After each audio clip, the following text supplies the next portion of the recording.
Good morning, A to Z Sports.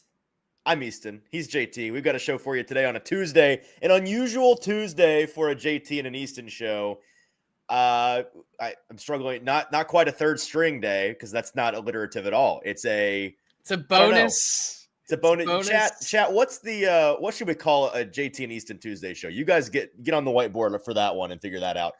We intro a show about Brian Callahan surviving yet another week, or so we think. It is a Tuesday. Brian Callahan did speak at his press conference yesterday afternoon, and all seems to be calm in the Titans' waters for now in terms of major shakeups. We're going to talk about what that means, the difficult decision that, frankly, the first month and this coaching staff have forced ownership and the executive leadership of the Titans to have to make, the rock in a hard place that they're kind of stuck between right now. Whether or not it is more damaging to fire a coach this early for a young quarterback and a team hoping to develop over the course of 13 additional games this season, or if it is more damaging to keep a coach around if we have questions about whether or not that coach is maybe losing his locker room or leading to the stunted development of certain key players. We're going to dive into all of that. We want your thoughts on it this morning in the comments. So it's a great day to get involved in the conversation. It's a great day to lock in on YouTube or on Facebook because we have quite a few clips from Brian Callahan's press conference yesterday. I'm excited to get to all of it. JT, hello. Good morning. Before we get started, tell the folks what they need to do. Yeah, good morning, everybody. Good to see all of you guys in here. Amar calls us the Wonder Twins. I don't know what that is. Feels like an old man reference. I don't know. I guess. But either way, good morning to all of you guys. Jeff says, "Chew them out Tuesday," which chew them out Tuesday. It's a very interesting one. I don't know how that pertains to us in particular, but it is funny. It is very funny. Good morning, everybody. Good morning, Andrew. Good morning, Robbie. Good morning, Corey. Good morning, Mr. No One. It's a fun name right there. Caps, good morning. Daniel, good morning. Good to see all of you guys in here. Need a few things from you before we kick off yet another show that, I quote tweeted the another show, tweets. That's how it goes. It's just another show. I quote tweeted our morning show tweet this morning with the Mr. Krabs day 23 looking like he's crazy ringing the bell, because that's what this is going to feel like until Brian Callahan is day fired. 23. It's the same. It's gonna be talking about the same implications in a new way every single day. And I'm so excited to be here. That is totally genuine. But I need you guys to like the show, lock in, make sure you are subscribed to the YouTube channel, make sure you like the show and the Facebook page so you do not miss out on any of the great content we have here at A to Z Sports Nashville. It goes a long, long way, and it's very, very appreciative. And I'm excited to get into today's show.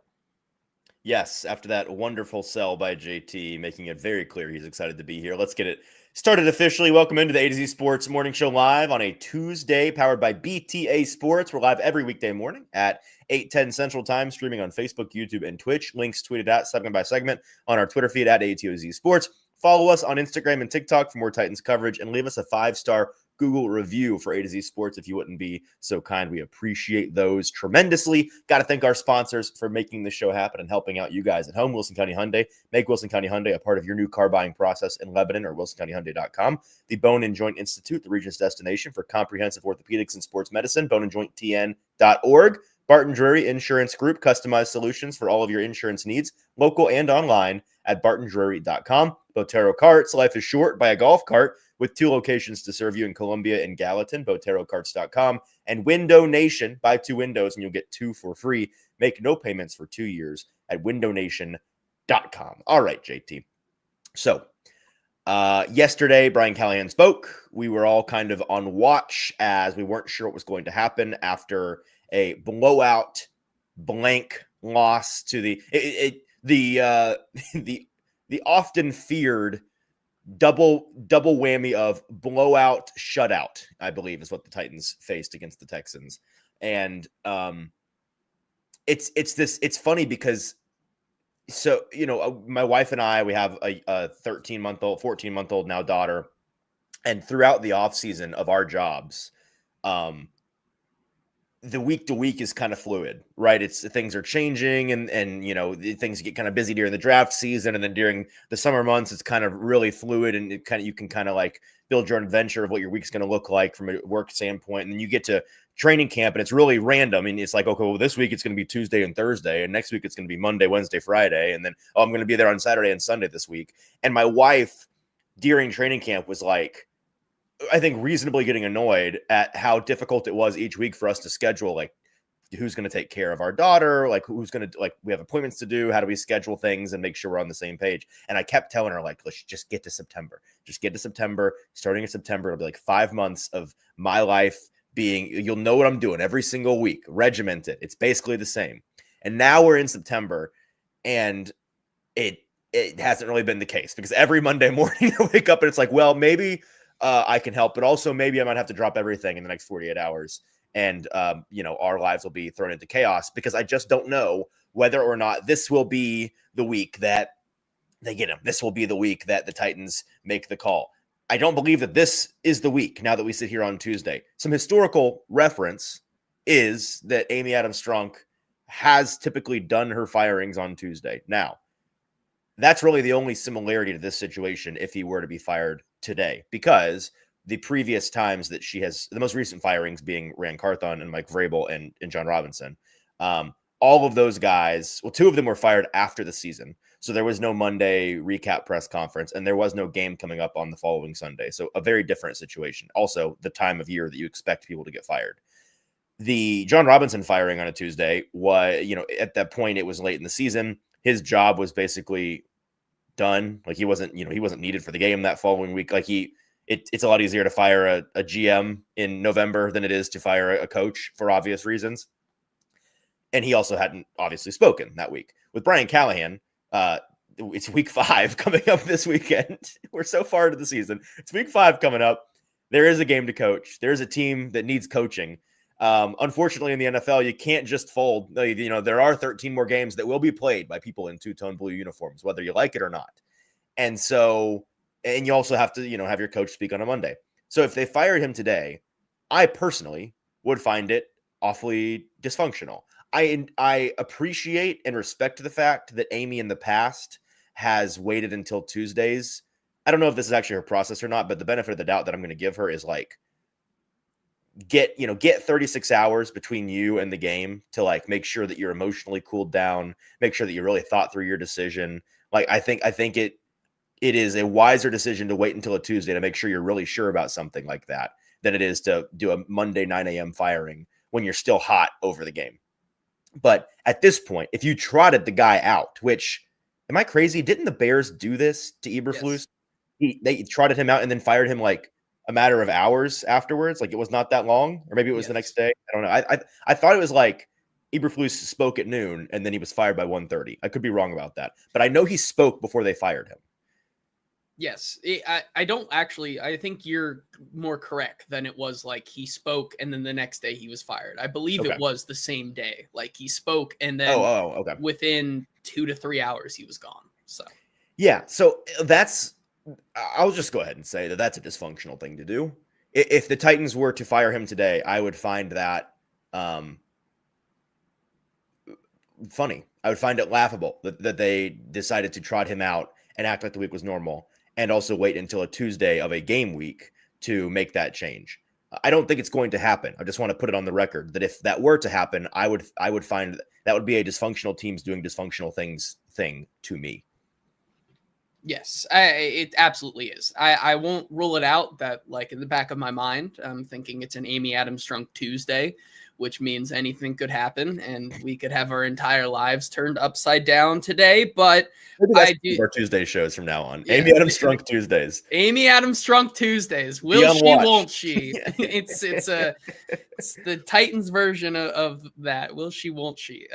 So it's going to be very exciting for the rest of the season. I cannot wait. My excitement is through the roof. However, yeah, he makes it more sincere every time you say it. Here's the thing, like I agree with you. It is Brian Callahan's coming back to coach this team this week, getting his guys ready for a road trip out west. Of course, they're going out west, coming back, and then going back out west. But still, it's 2 games out west, this time against the Arizona Cardinals, a team that is 2-2, but I think they have many of a lot of problems as well. So this is a team that I think has a lot of potential, but never lives up to it, similar to Tennessee Titans over and over again the past couple of years. The next 3 games, I would be sitting here on all of our shows and writing about how these are eminently winnable games if it weren't for the Titans being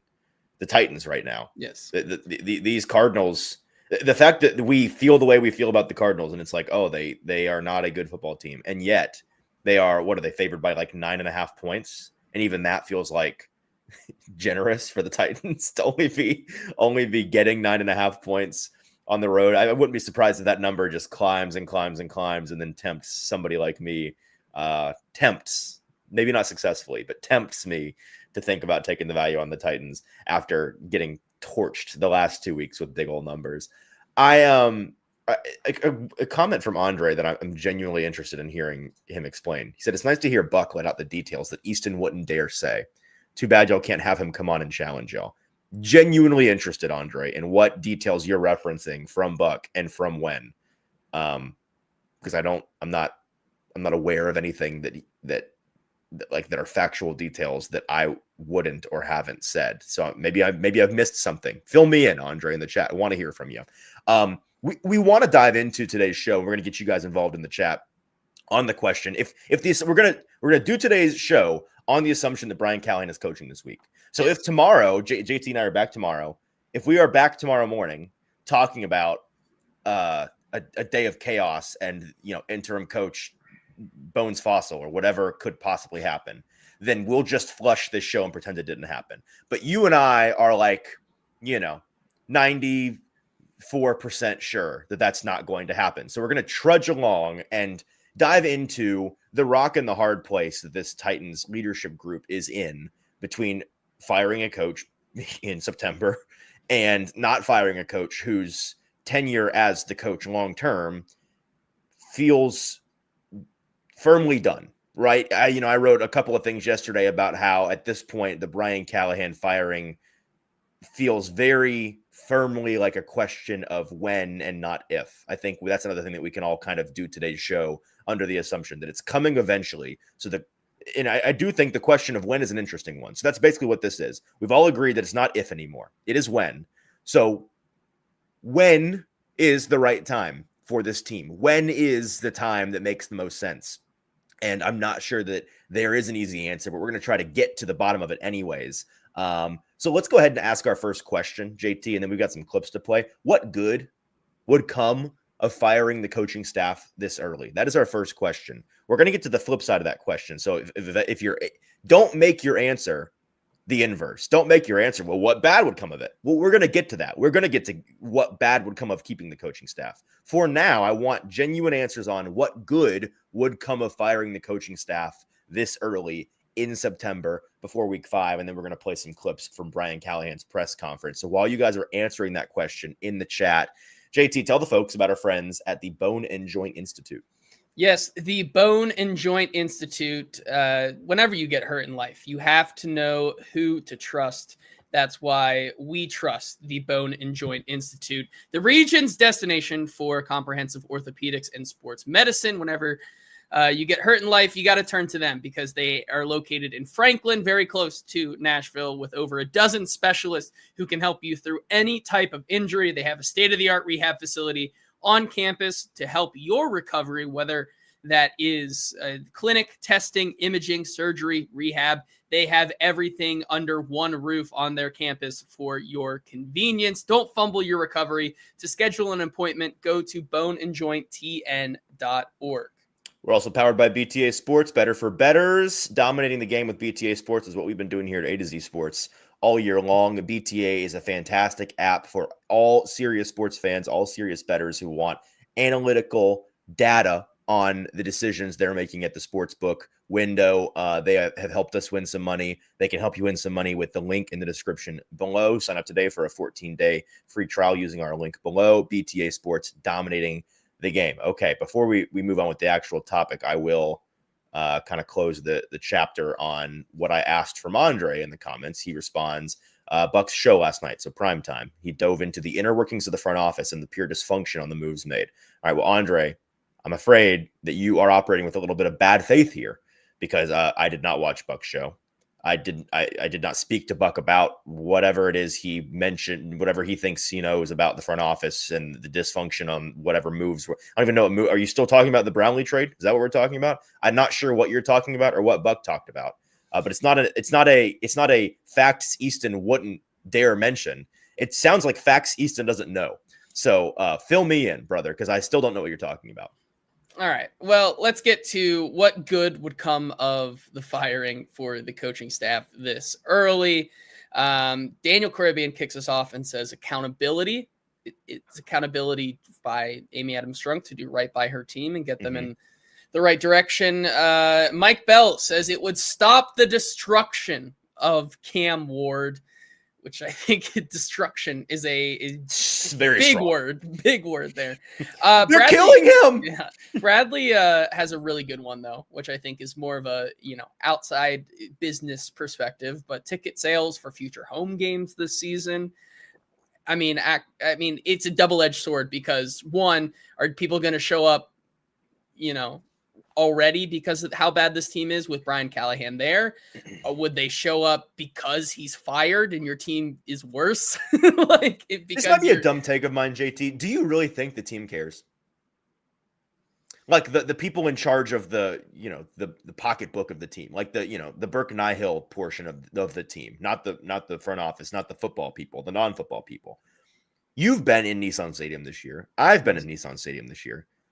Win or loss, even if the Titans are juggernauts this year, the rest of what's going on at Nissan Stadium on game days, none of it screams, we care about how you guys feel in this stadium. None of it screams that we're dying to make your day great. Is that unfair? No, and you know why? Because the new stadium, which creeps over the top of the old Nissan Stadium, continues to grow and get bigger and become more apparent, shadowing over old Nissan Stadium. And guess what?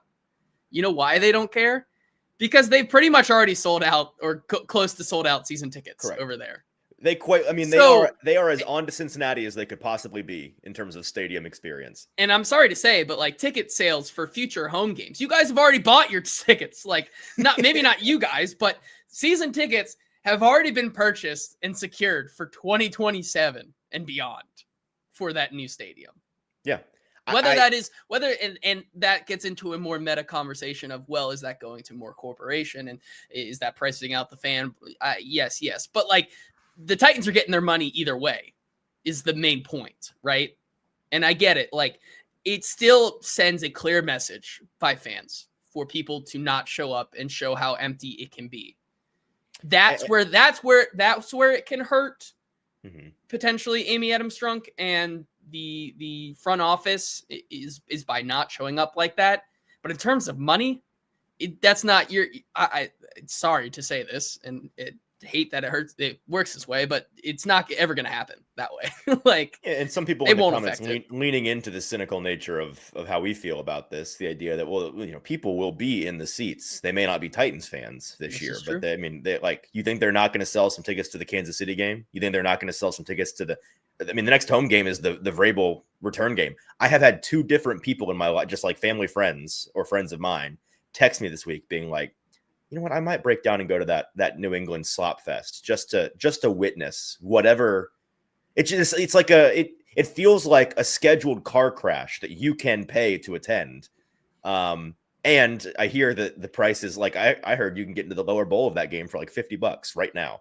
So $50 to go yell at Vrabel, I guess. Right. To scream at Mike Vrabel, and he'll probably, do something sarcastic and wave at the fans or, dance on his way out after they beat the Titans. I don't know. But it will be entertaining. So yes, I'm not.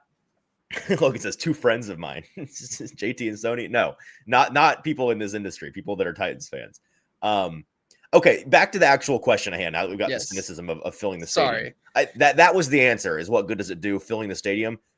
To put a bow on that, Okay, you fire Callahan. Cool. You make the interim whoever, Mike McCoy, Bones Fossil, whoever it would be. Is that guy filling the stadium? Is that team filling the stadium? No. No. So Not I at all. don't.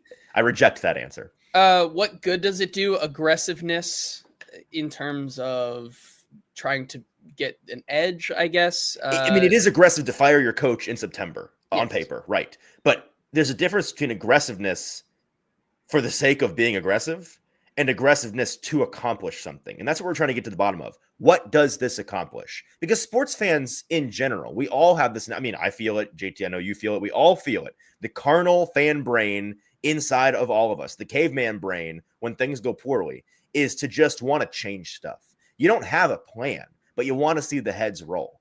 And what I'm trying to get to the bottom of is we all agree that it feels like it's time for this to be over. But what does it accomplish on September 30th? Yeah, I think Johnny sums it up. Absolutely nothing. It doesn't accomplish much there. And I know he's saying, what good does it do? Absolutely nothing.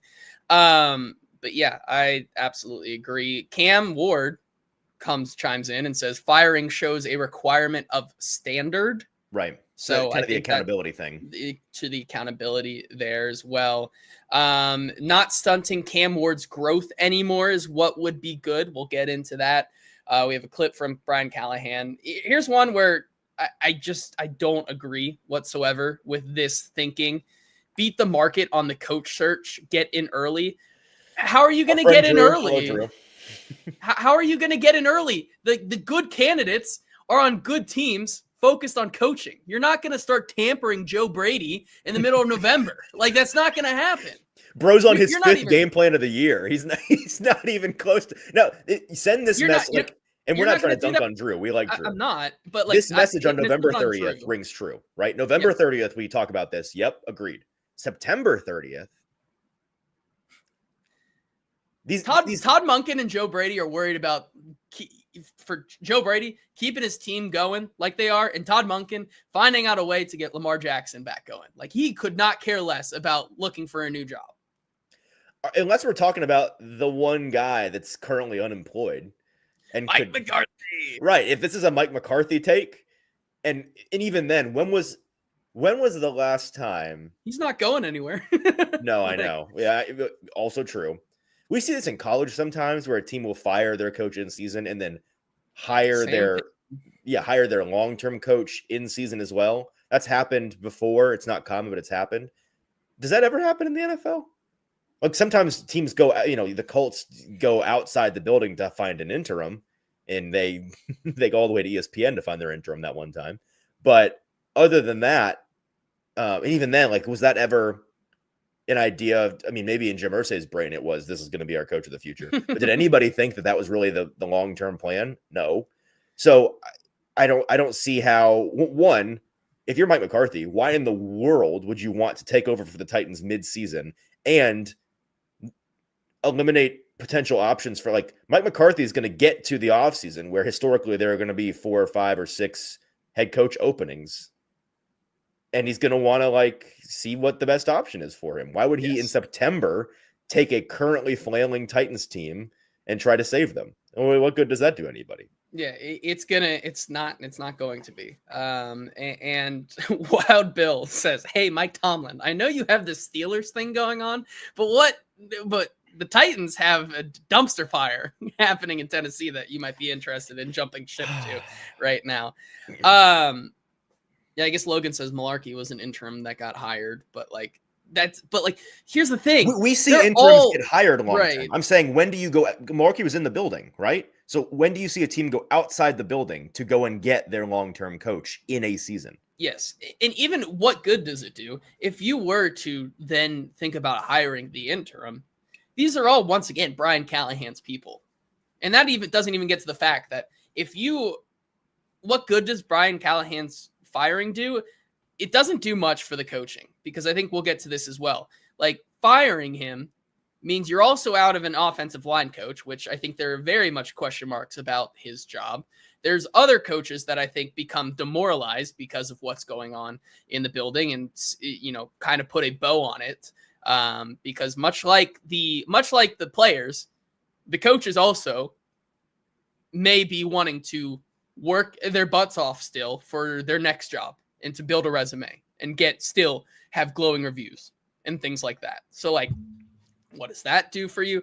The good that comes from it, I think the only one that you can really point to, and we have some clips on this, right? We have some clips to back this up, but the good would be setting a precedent, being aggressive, setting that tone. I agree with you guys there on that one.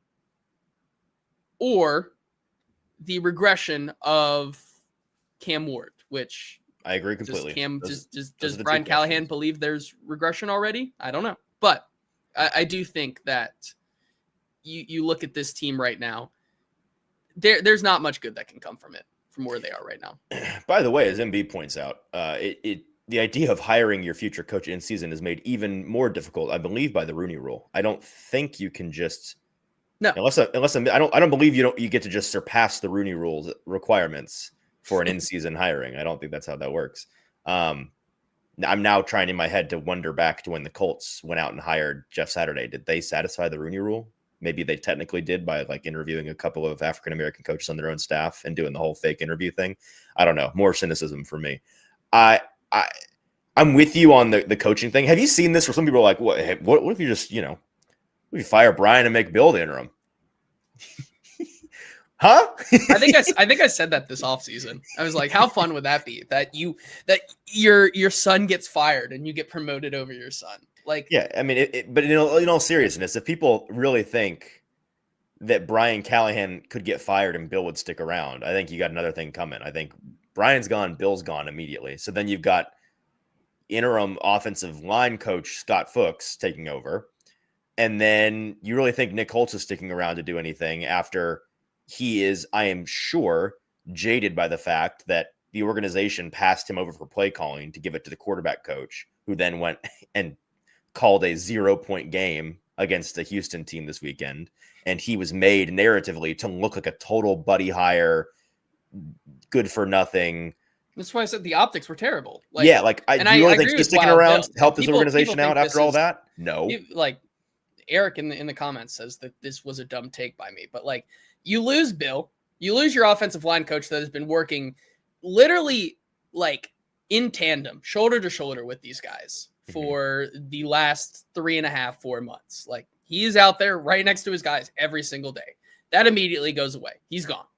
Just poof, midair in the middle of the season. What does that do for guys like in development, like Jackson Slater, Brendan Crenshaw-Dixon? What does that do for J.C. Latham trying to get back and work on things? What does that do for the continuity of the line? Not a lot. Nick Holtz, if he is not gone with them, I wouldn't like. Yeah, so you've got an interim O-line coach. I guess you make Bo Hardigree the interim OC. Then you need an interim quarterback coach, which that directly affects Cam.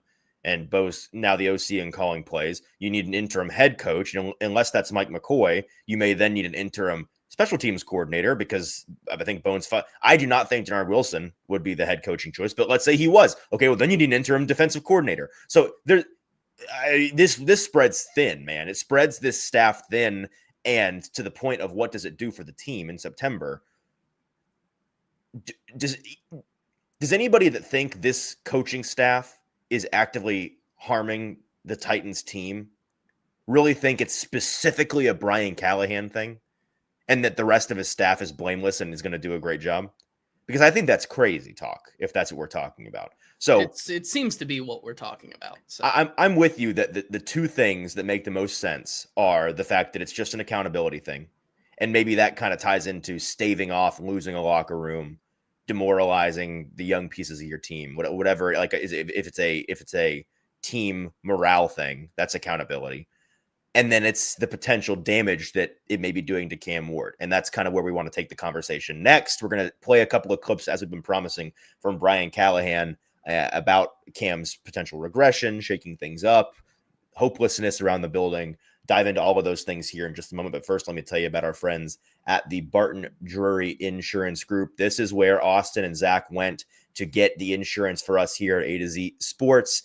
Barton Drury has customized solutions for all of your insurance needs. They are truly a one-stop shop for your personal and business insurance. They have a number of options and plans, a high responsiveness from their staff, ton of experience from the service team.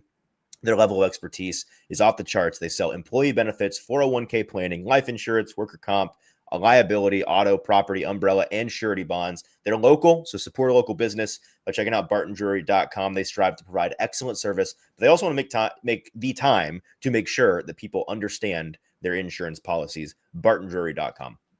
Also brought to you by BTA Sports. BTA, better for bettors. Guys, it's the last day of September, which means it's the last day that you can use code ATOZ, download the app, and get the full season pass for $99 plus a 14-day free trial.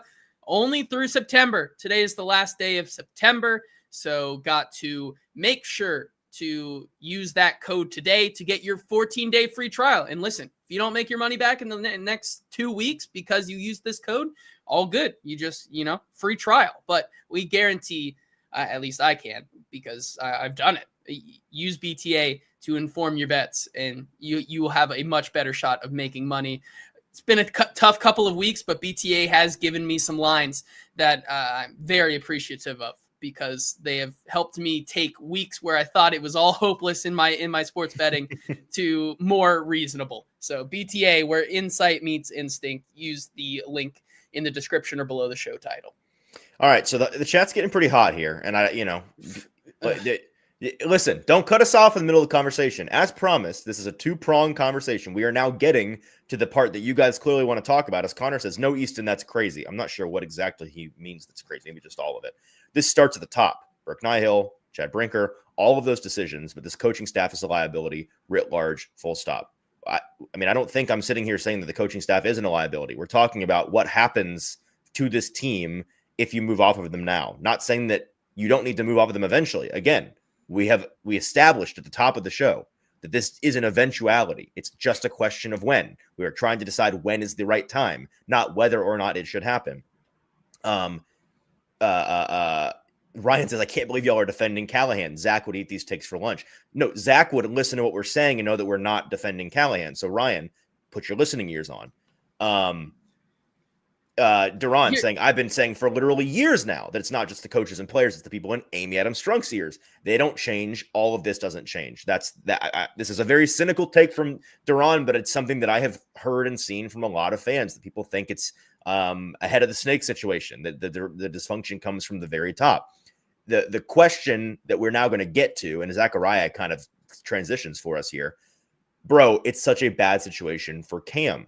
Now, I don't know. It should not draft a QB. I think he's saying that the Titans should never have drafted a quarterback this year at all. Well, we're not going to do the ifs, ands, or buts conversation because Cam is here and you need to make it work now. So the conversation now becomes, what does this do to the team if you do stick around, if you do have Brian Callahan's staff stick around for another week or another month or to the end of the year? And I do find it interesting, purely from a narrative standpoint, JT, that with each given week that they wait, there is another opportunity for the Titans to stumble into a win and complicate things. I tweeted last night, mostly sarcastically, that at this point, I'm just rooting for a Titans win purely to complicate things.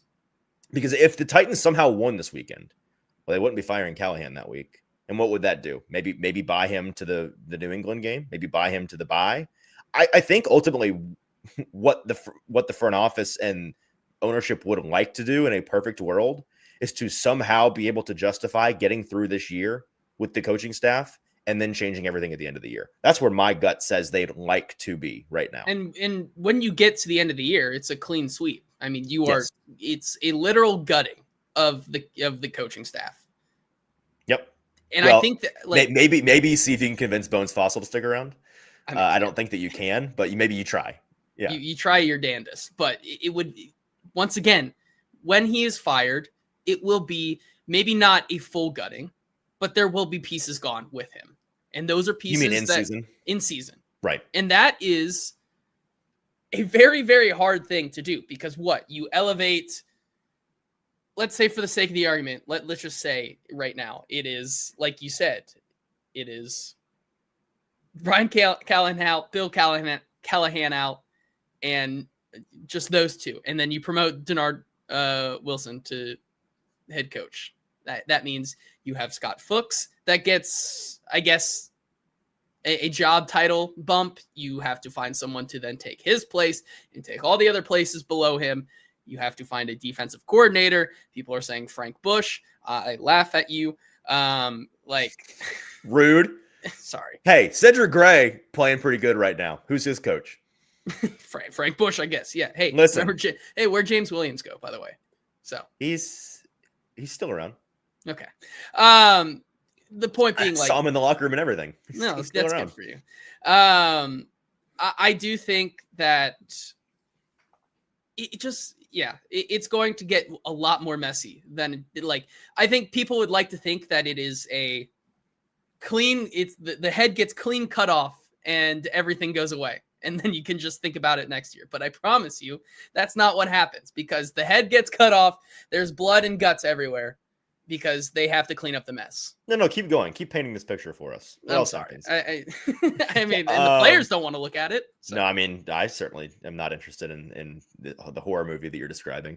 So we've established that you and I are pessimistic on the idea. And all of this revolves around, by the way, the fact that I won't speak for you, JT, but to me, I wrote about yesterday how you could fire Brian Callahan 5 minutes ago. And I am not optimistic that changes anything about the fact that pretty much all the veterans on this team, save Peter Skoronski, save Lloyd Cushenberry, who's been perfectly, I don't have any Lloyd Cushenberry problems really at all. I think he's done a good job. And obviously Jeff Simmons, who's playing at a defensive player of the year level right now. He's absolutely dominant. He's the only dominant thing on the entire defense. Take those three veterans out, and I think every other veteran is playing somewhere between slightly below and way below their expectations, the floor of play that they should be playing at. Now, as I wrote in my article about these veterans not playing up to the level that we would expect from them, I think it's perfectly fair to say, okay, well, all the veterans except for a couple are all playing below their level. Maybe that's just a common denominator thing, and it's the coaching staff. I think that's fair. I think at the very least, you have to say, well, the coaching staff's a part of that, right? The coaching staff, you can't say that they're not a part of that. But how big of a part? Are they all of that?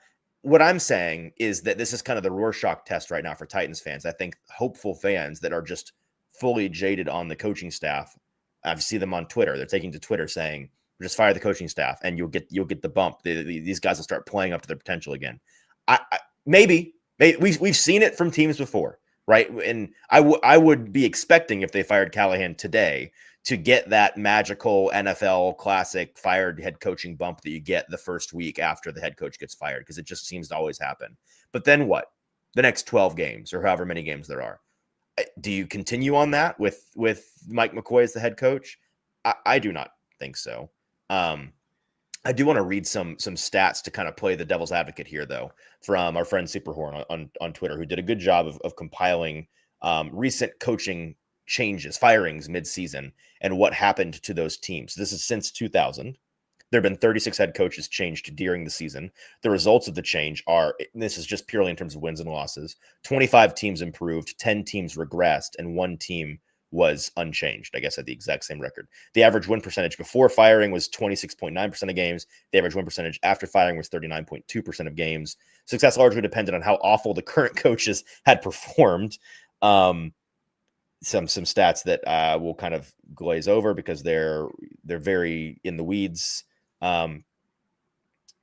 He finishes his thread, and I recommend go at @super_horn if you want to read all of these metrics that he went into detail on. He finishes by saying, this isn't to say it's a magic bullet, but if there's rot at the top of the coaching staff, there is no benefit to waiting. In fact, the data clearly shows that firing early is the superior strategy. Now, of course, every team is different, etc., but it's hard to imagine a worse situation than the Titans are in. There's clearly no path to improving. Rip the Band-Aid off now. You might learn something. So that's where the conversation is going to go now. Let's go ahead and ask our second question, JT. Does keeping Brian Callahan around risk further damage being done to the team? We're going to ask that question in the comments, and then let's start playing some of these clips.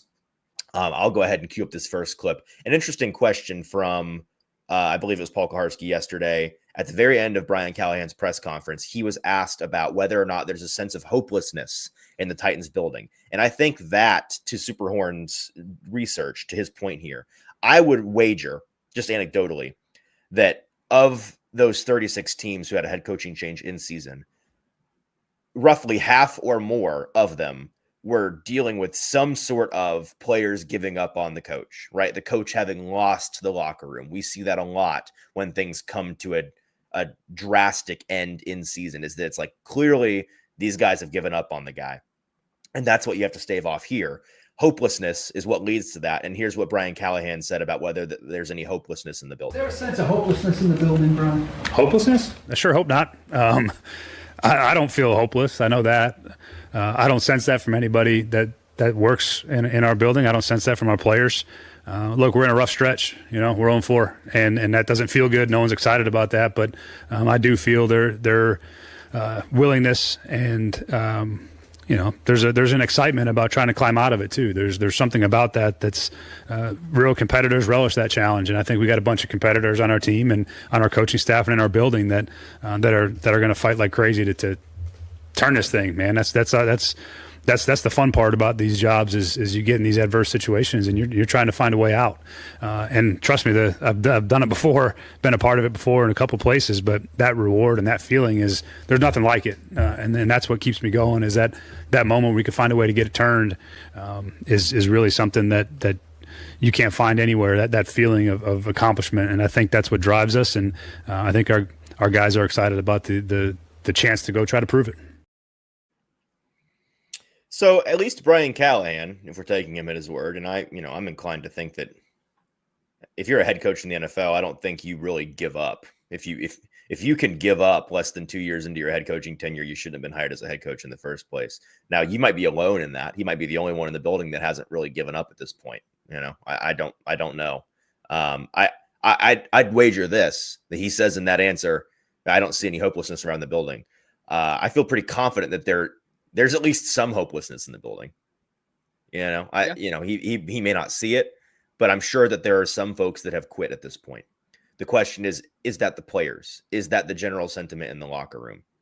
And let's get to some of the answers, JT, from folks in the chat. I know that a question from Randy is going to go, just setting us up perfectly. Eason and JT, what would then make you say, yes, Callahan needs to be fired? Now, just again, to be clear, at the top of the show, we both said, yes, Callahan needs to be fired. This is just a question of when is the right time. Is it now in September, or is it down the road? So I'll modify Randy's question. What would make us say, yes, Callahan needs to be fired today? And with that, JT, what are people in the comments saying to our question? Does keeping Brian Callahan around risk damage being done to the team? David says, yes, it does. Scott says, yes, it will just hurt Cam more.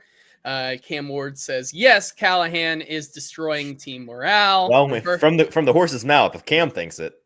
Roberto says, yes, absolutely, yes. Corey says, no more damage can be done, only up from here. Corey thinks we have reached the bottom, which is brave of him, because I don't know. Each week I find a new bottom of the ocean for us to see. Darius says, yes, but they have already hit rock bottom. So I guess how can those things be true? If they've already hit rock bottom, how can it be? You can't more do damage. More damage, right? Nick says absolutely. No, he can coach us right into back-to-back number one picks. Silver lining. Tall Texan says no, damage is done, and Cam is playing horribly regardless of coach right now. Yes, it does hurt the youth's growth around the team if he stays. Apparently, I think that's how he's framing that one here. How can it do further damage when no culture is in place? Fair question. Connor says, yes, Cam is developing bad habits, and that's not only on him. Yes, but he can do more if he's gone. No, not at this point. Yes, but firing also risks the damage. Like, there's a lot of yeses here. Yes, it risks further damage, not because Callahan is a bad X's and O's coach, but because the environment can ruin a rookie quarterback. And here's I think, where we get to the second part of our title today. the ownership between a rock and a hard place, right? It does damage either way. Correct.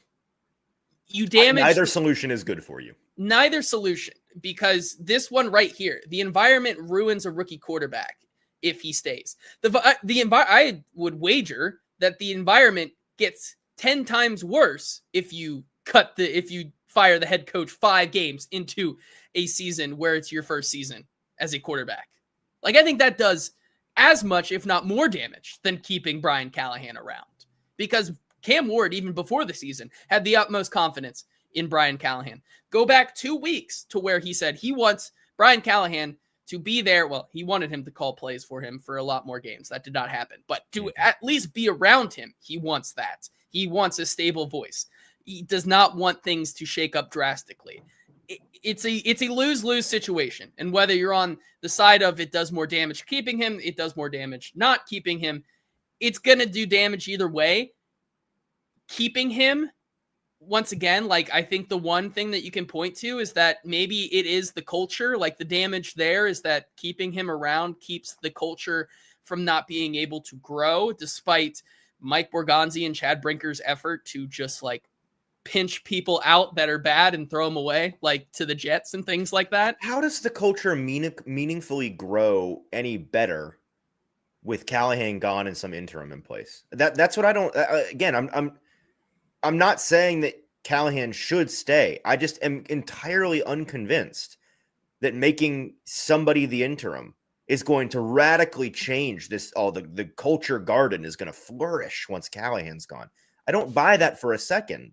I don't either. And I think it needs time no matter what. And no matter who is at the helm this season, it's going to be slow growth. Yeah. I mean, it was never going to be a fix. And, like, once again, if there even is the slowest of growth, firing him now takes away all that growth regardless. Any positive that he has done, yes, however much or as little as you may think, yeah, that goes out the window. Because this is already a team that's reeling. I'm inclined to believe, being in that locker room, that there are players who certainly have not quit, who have not thrown in the towel yet, like, are not thinking that way.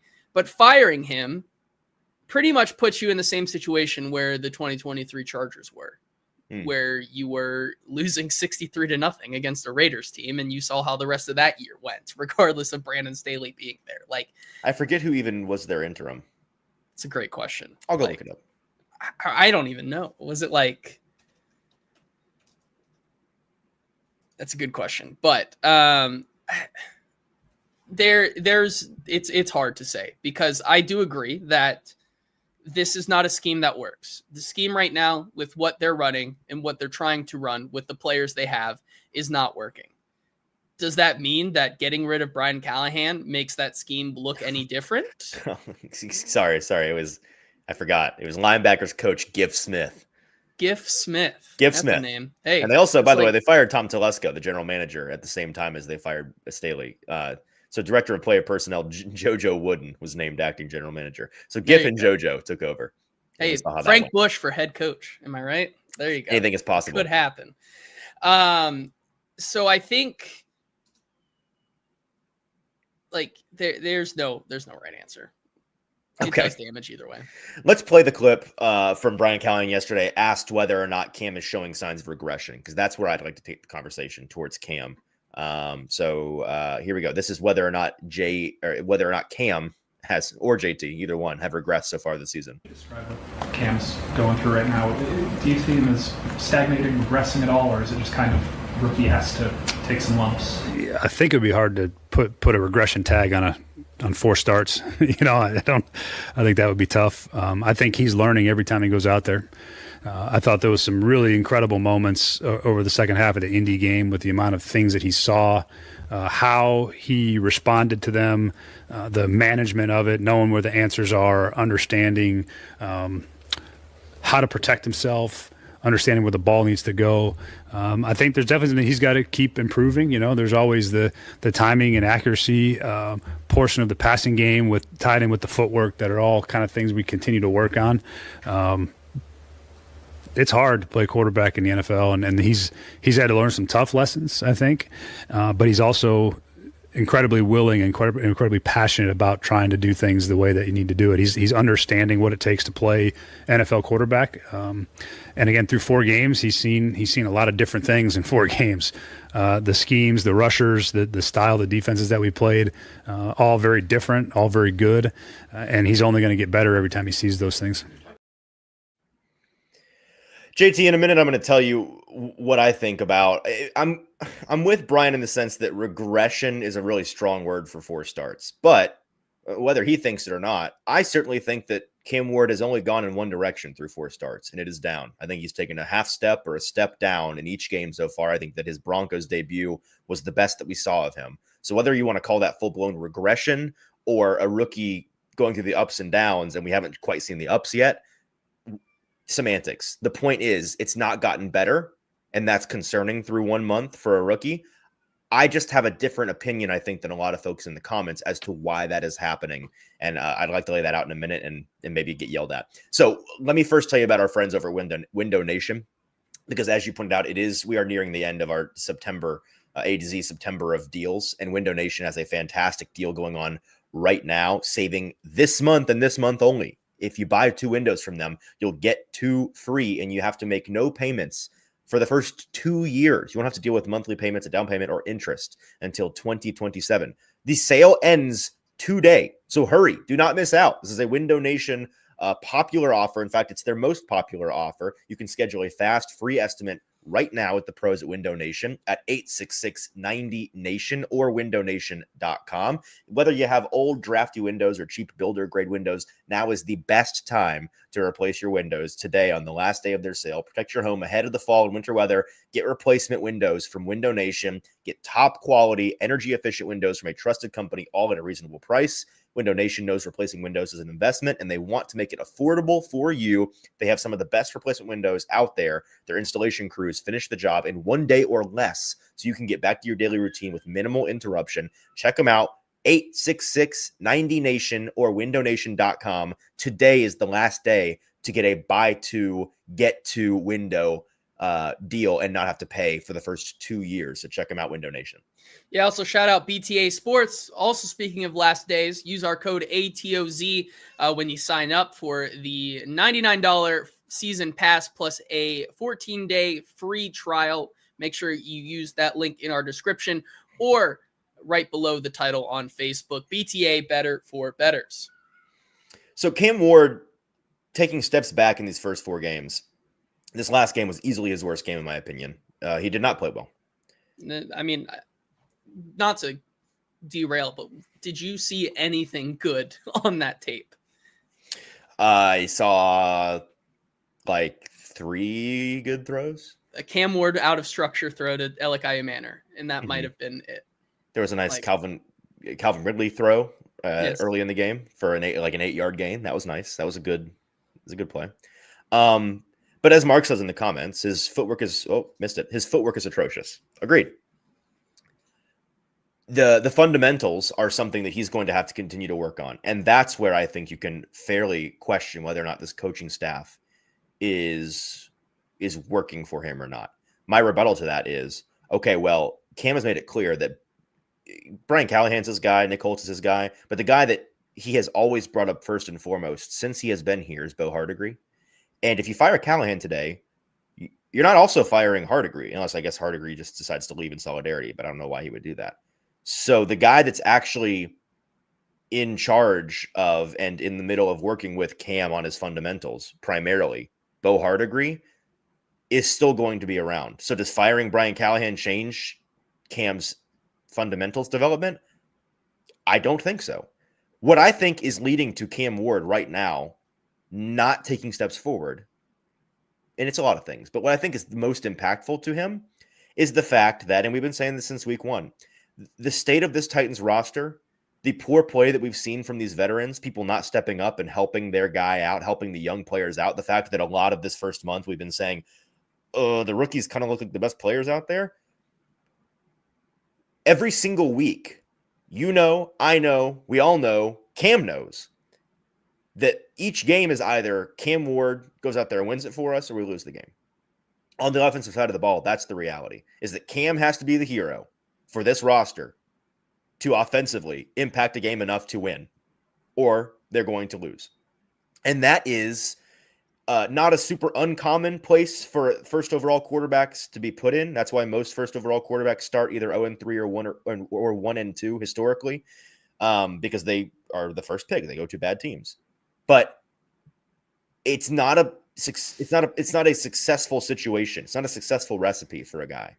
And I don't think you see him start to take steps forward until, as Brian Callahan pointed out yesterday in a clip that we didn't pull, until he can be one of 11 players out there. Now, eventually you need your quarterback to be the guy and to be able to elevate your team. Of course. But for a rookie in their first month, they need to be more of one of the 11 players on offense than they are the savior of the offense for them to be able to succeed. Because when they start to press, their fundamentals go out the window, especially for Cam Ward, somebody who hasn't been playing quarterback since he was 12. He's not some super soldier trained since they were a child quarterback prospect. He's not a Trevor Lawrence in that way. He's a guy that is a naturally gifted quarterback who's not been actually playing real quarterback, but for the past half decade.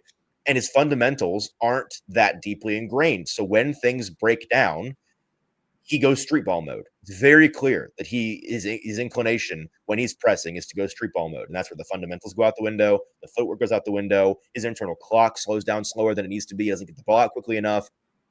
He does the poor tendencies that we've seen on his college tape that we are now seeing show up more and more on Sundays. That's what comes into play when he has to be the savior of the offense. And so my point is, what impact does firing the coaching staff have on Cam having to be the savior of this offense? The best argument that you can make on that front is that you replace the people calling the offense, and then he's no longer having to be the savior because the offense dictates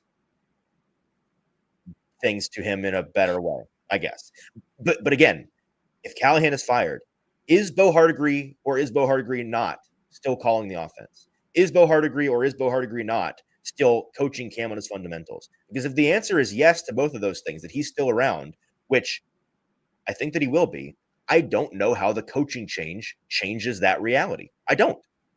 Yeah, it's far more than just coaching with Cam. It's a lot of development that wasn't going to happen, regardless of if Brian Callahan being fired is not going to magically take Cam Ward's footwork to like Aaron Rodgers level. Like that's just not how that works. I think people would like to think that's how it works, but that doesn't. And I think, yeah, you're right. Bo Hardegree will still be around and he will be here. I do think, like, once again, you're seeing him have to take on more duties as a play caller. What does that mean going forward in terms of his in-game development and being able to work on said things in-game? I think it is a question that we need to monitor throughout the rest of the season. I do think that for as cool, calm, and collected as Cam Ward is, you saw cracks start to show beneath the surface in his press conference after that game. What does the damage of keeping Brian Callahan around continue to show more of those cracks and maybe have a hit to his confidence happen? Does firing him right now do that? I'm not sure. So for the millionth and final time, I will address some of the comments. People saying, well, you have to fire him for accountability, or what, these are all bad reasons for keeping Brian Callahan. None of what we have talked about today is us giving reasons for why Callahan should stay. None of it. This is really just like it's kind of the least productive, most cynical show we've ever done, because we aren't sitting here saying, well, this, and this is why Callahan should stay. What we are saying is that, well, this, and this is why getting rid of Callahan, which go ahead, do. We don't care anymore. It's why that won't change the facts on the ground about this team being bad, because I think this all boils down to whether Callahan is here today or gone today, whether Callahan is here in 3 weeks or gone in 3 weeks. The facts are that this team has a bunch of players that are playing below their station. And as Jeffrey Simmons said last week, their best players need to play like their best players. And until they do that, which if you want to argue that firing Callahan and shuffling the current coaching deck below him is going to magically turn the players into the better versions of themselves, that's fine. I don't see the facts on the ground that point to that being the. I don't see your logic there. Besides just the magic of it, maybe it's just the magic. Maybe they just magically. Maybe they hate Callahan. Maybe that's what it is. I don't have any evidence of that, but maybe that's what it is. Otherwise, I don't know how shuffling the deck of coaches changes that. So I'm at a loss until these players start playing better, whether Callahan is fired or not. That's what we're saying today. Devin, all complaints and no solutions today. You're right, Devin. You're right. Devin, there's a half of a title that says that exactly. Ownership. No, I think he's backing us up. I think Devin stuck between a rock and there is no solution.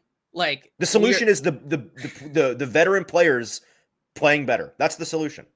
It's the only solution. It's Cam Ward playing better, and it's the people on this team that are supposed to be good playing better. It's legit. How do you make them do that? Stepping up and actually not doing that, like not talking so much before showing it on the field. It's Amani Hooker, who certainly Chad Brinker and Mike Borgonzi thought was good enough to get a new contract, stepping up and playing like he isn't just cashing a check now because he got a new contract. It's Xavier Woods not missing so many different tackles that lead to big plays. It's the interior of the line. It's the guys that Chad Brinker and Mike Borgonzi brought in on the edge to finally start getting pressure. It's on Dan Moore and the rest of the offensive line to start playing better and keeping that protection. It's on Calvin Ridley and Alec Ayumanor and Tyler Lockett and Jim Radike to get open better. Like, just call up X. Maybe Xavier Restrepo is the key. Well, and that was going to be our final topic today, but it's a good topic, so we're going to save it for tomorrow because JT and I will be back tomorrow. This is rare here on the A to Z Morning Show, but we're gonna give you the prompt so you can spend the next 24 hours thinking about it. Yesterday, Brian Callahan, we'll play the clip tomorrow morning. I say all this. Watch something happen today that's so crazy that we then have to can this topic entirely. Assuming nothing today happens that's insane, tomorrow we will talk about a clip from Brian Callahan where he was asked whether or not this team needs to shake some things up. What things? Any things. And he had an answer to that, which did not close the door to the idea of shaking things up. So tomorrow, hopefully, we will get to talk about what this team should shake up and maybe, just kicking the tires on X and seeing what happens there. Maybe that's one. In fact, that certainly will be one of the answers we see a lot tomorrow, I'm sure. What other answers are there? What things should this Titans team do? Should they just the rest of the season? Should it be a side quest season and they just try cool stuff? I don't know. We'll talk about it in the morning. But JT, we're out of time today to do anything besides throw some shade. So are we ready to throw some shade? Yes, but not before I tell you all about Botero carts. Life is short. Buy a golf cart. You got to do it if you're going to, because once again, life is short and the Titans are making it ever. You got to do it if you're going to, man. You got to. 0% financing for 36 months. Card starting at $6,700. Open 7 days a week. Full service sales and rental dealer. They're locally owned and operated with 2 locations here in the Middle Tennessee area to serve you in Gallatin and Columbia. Their new location. No dealer fees, no credit card fees, no credit option needed. So not going to have any hidden fees and make it as easy as possible for you to get an edge up in life. And that starts with buying a golf cart. That's with our friends at Botero Carts. All right, we'll throw shade in just a minute, but I almost forgot about some super chats. Let's get to the super chats. One non-super chat that we saved just in case anyone wants to. Cam Ward has been in our comments recently, and he does say today that I'm Cam. So if you need a confirmation, this is apparently it's really Cam. So Cam, thanks for tuning in, my friend. Bradley just shows how bad our franchise is, putting a rookie quarterback in the situation where just 4 games in, Cam Ward is on his second play caller already. It's just sad. Completely agree, Bradley. It is sad. It is astonishing how quickly this all fell apart. I still have not quite wrapped my head around it. I mean, I can. I mean, okay. It's bad. Sure. I mean, I feel like I went on here and said, like, the edge group is going to be a question mark. The fact that Denard Wilson in the offseason said that they were going to scheme up their pressure by throwing so many different looks was bad. My earliest take was that Cody Barton is not going to be the savior in the middle of the defense, and so far it has not looked like that. you got guys in the back that have not played, and Jarvis Brownlee Jr., one of the bright spots I thought, is gone. Dan Moore is a question mark. Like, I don't know. Like, it's not a good team of players who are not good. So, agreed. Kick it to the king. Super chat. It hurts, but we got to ride this out. Could get us the first pick. That is the long term. If you're already on to the next draft, which some fans are, maybe that's maybe that's an actual reason for keeping Callahan. You could say that it could get you back the old Jacksonville Jaguars back-to-back first-round picks, something that no one ever wants to emulate. But the Titans, well on their way, as they are now one of 3 winless teams, I believe. I think it's Aaron Glenn, Kellen Moore, and Brian Callahan. That's right. Elite company. Ann Herndon says Cam will regress if Bo Hardegree is given more jobs and his offensive line coach leaves. Firing Callahan also risks hurting Cam. As Ann has pointed out, I think that this conversation, the Good question level of take, Ann. good take, Ann. And generally speaking, as I said at the top of the show, the question of when to fire Brian Callahan is the Rorschach test right now for Titans fans, because you can make an argument either way that supports waiting or doing it now, because the reality, as you pointed out, JT, is that neither solution is good and both things hurt you as a team. Yes, I agree. And on that high note, let's throw some shade.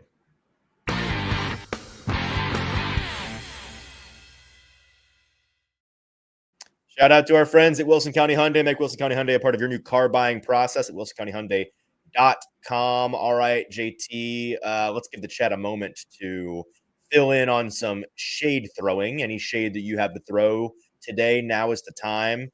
I have not thought about this even a little bit. Have you? Do you have shade to throw today, JT? Yeah, but it won't do us any good. So I'm going to internalize my shade and decide to turn the other cheek. And that's the opposite of the point of today. I want you to promote happiness. Your shade. I want to throw happiness and spread. What happened to you? This is not the man I once knew. The Titans have broken me. Turned you into a better person somehow? I guess so. It's my brother's birthday, so I'm going to give him a shout out instead of shade today. This is not Good News Friday. I don't care. You have no shade. Okay, whatever your real shade is, clearly it's too important to you to let it go. Fine. Yeah. What's your non-important shade? There's got to be something that's irking you in life. It's all Titans related. I have nothing outside. Fine. It's a Titans show. Okay, fine. I think my shade is that everyone who continues to want Denard Wilson to have a bigger role. Oh. I'm throwing shade at the people that week 1 said that I was crazy for thinking that Denard Wilson would be terrible as a head coach. Want to come back to those 4 weeks later and how his defense has crumbled. If you think that Denard Wilson will be a good coach and getting his guys up, getting his guys ready to play when he can't even get his defense to play 4 full quarters of football, I'm going to leave it at that. Sure. I'll go ahead and give my shade, and then we'll run through the chat and we'll get out of here. My shade, I'll put a sports-related shade. My shade is with the Ryder Cup rules. The dumbest rule in sports is the envelope rule in the Ryder Cup. And in a weird way, I am glad that the Europeans got to a 15-point win over the Americans. They needed 14 points or more to retain. If they had gotten to 14 or 14 and a half on the back of the envelope rule, it would have been an asterisk that you could see from space on the Europeans winning this year's Ryder Cup. Now, the Americans dug themselves a hole in the first 2 days that they simply could not ultimately claw out of. But if you have no idea what I'm talking about, in the Ryder Cup, the first 2 days are team events. Not everybody plays. You have some guys on the bench, and you can swap guys in and out if somebody gets hurt. On the final day, on Sunday, it is singles. It is every man against every other man. Nobody on the bench. All the players on both teams play 1v1 match play golf for 18 holes.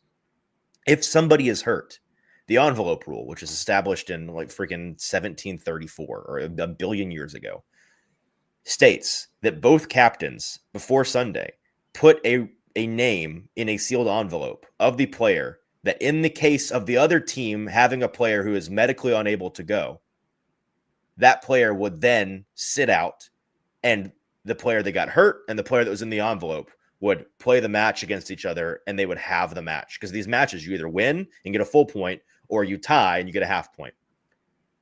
In what other place in sports do you get hurt and still get credit? If you get hurt, you lose.